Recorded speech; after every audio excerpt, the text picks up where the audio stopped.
সাকিব যদি অনুশোচনাহীন থাকে, এভাবে থাকে, তাহলে আর আমি তো সম্ভাবনা দেখি না বাংলাদেশের ক্রিকেট খেলার। ভাই রে ভাই, রীতিমতো সাকিব আল হাসানকে নিয়ে আসিফ আকবর, সঙ্গীত শিল্পী আসিফ আকবর, বর্তমান ক্রিকেট বোর্ডের প্রেসিডেন্ট, একদম বোমা ফাটালেন ভাই। তিনি অলরেডি বলে ফেলেছেন যে অনুশোচনা না থাকলে, সাকিব যদি ক্ষমা না চায়, তাহলে তার জাতীয় দলে খেলার কোনো সুযোগ নেই।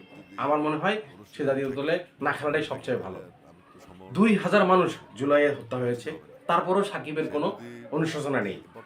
সে যদি আগের অ্যাটিটিউডে থাকে, তাহলে তার জাতীয় দলে খেলার কোনো কোনো সুযোগ নেই। আর আমরা চাই না সে জাতীয় দলে এসে খেলুক। তাহলে চিন্তা করেন কতখানি মনে কষ্ট নিয়ে তিনি এই কথাটা বলেছেন। আপনারা চিন্তা করে দেখেন, উনি হচ্ছে 5ই আগস্টের পট পরিবর্তনের আগে থেকে তো বিদেশ আছে, তিনি তো বাংলাদেশে বর্তমানে নাই। বিদেশ থেকে বিভিন্ন ধরনের খেলায় তিনি সুযোগ নিয়েছেন।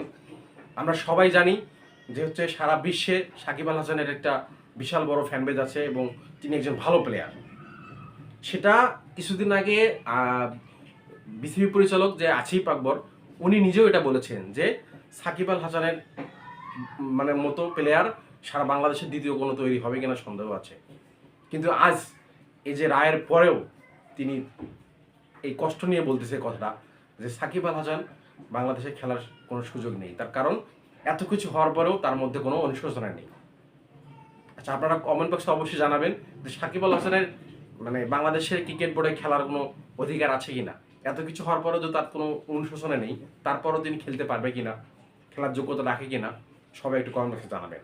আর আসিফ আকবর যে কথাটা বলেছে, এই কথাটা আপনারা একটু জানাবেন যে তিনি কথাটা ঠিক বলেছেন কিনা। ধন্যবাদ সবাইকে, দেখা হবে নতুন কোনো ভিডিওয়।